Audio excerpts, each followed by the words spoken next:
గురుదేవా, మనకి ఇంక తొందరలోనే గణేష్ నవరాత్రులు వస్తున్నాయి. ఆ! చాలామంది గ్రామాల్లో గాని, మన సిటీల్లో గాని, బజార్‌లో గణపతిని పెట్టి పూజిస్తుంటారు. హ్మ్. హ్మ్. హ్మ్. దాని ఎదురుగా రికార్డింగ్ డాన్సులు పెట్టి కూడా హ్మ్. ఏస్తున్నారు. హ్మ్. హ్మ్. దీని గురించి మీరు ఏంటి అసలు చెప్పండి? అది ఒకటి నాన్న.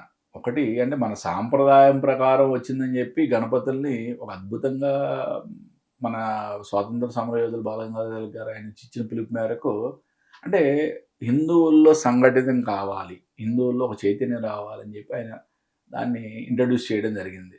దాన్ని అదే విధంగా వాడాలి. అంతేగాని ఏదో రికార్డింగ్ డాన్స్‌లో ఆ సంగతులే గాని పోనీ డిస్కో డాన్స్‌లో, డీజేలో భయంకరంగా ఓకే. ఆ డీజే సౌండ్స్‌కి చాలామంది హార్ట్ అటాక్‌లు వచ్చి అవును. చచ్చిపోతున్నారు. ఓకే. గుర్తుపెట్టుకోండి.